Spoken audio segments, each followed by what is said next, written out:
It's hard to have a business in the middle of no place, but what Dad has built here is a museum to bring people here. Dad was extremely passionate about motorcycles and motorcycle racing. He wanted to get out there and go, and a little bit of a crazy streak in him. He would be a guy that would jump on two wheels and try about anything you could think of.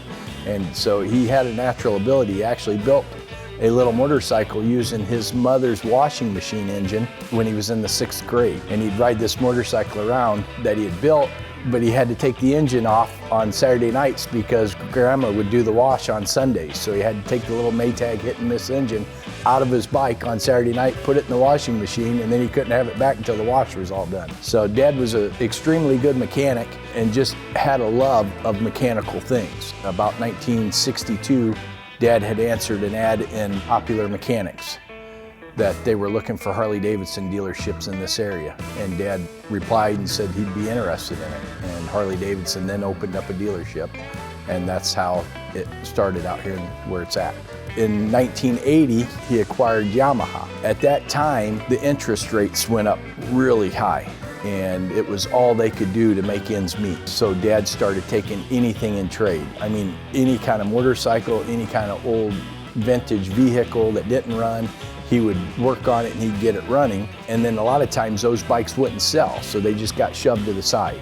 And we didn't have a whole lot. I mean, in the early 80s, no business owner had a whole lot. I mean, everybody was just scraping to make ends meet. And Dad just, he saw a future, a vision of being able to display these old bikes he was taking in trade. In the late 80s, Harley-Davidson really started coming back. All through the 90s, they were selling. Rather than just keeping the money that he was making on bike sales, he would go and invest in more vintage motorcycles. And that's really how the museum got started, was in the 80s. And that's strange that my dad, he seen things before they would come to life. So many people in our small little community, I've heard him say it, that they all thought he was nuts. Whatever his idea was, they said, there's no way Jim Kersting can sell motorcycles out there in the middle of no place. Well, Dad proved them wrong.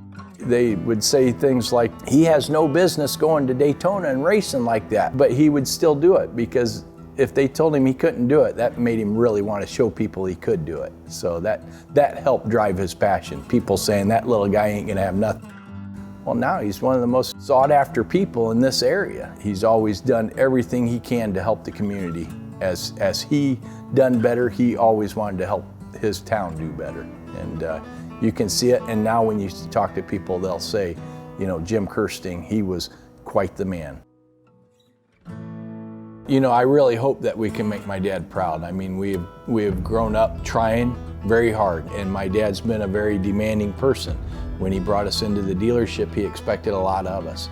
And we've tried very hard to please him and Mom as well. And we hope that they would both be looking down on us and saying that we have done a good job. That's what our hopes are, and keep this legacy going for him.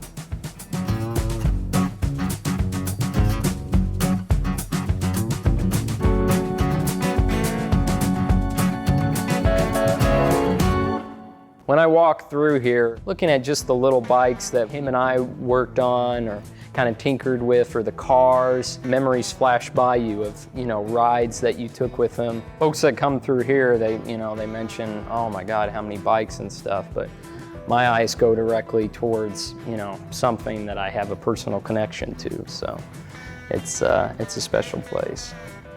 I love being with my grandpa and grandma, so I started going with them to antique stores. We buy the antique, get it all cleaned up, and then put it on the wall the next day. I just look around and kind of see different buys that, you know, my grandpa and grandma did. You know, he bought these antique bikes and stuff, but he always said, I want to ride them.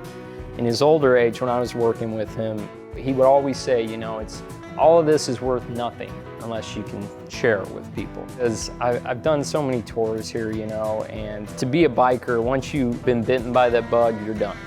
You know, and you can't talk to everyone about bikes, but this place, I've seen people connect with one another with bikes and cars.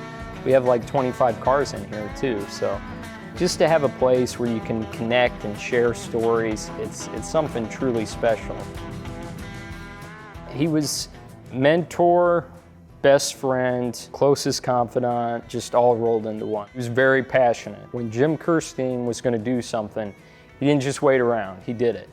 He lived to be 85, and he lived fully.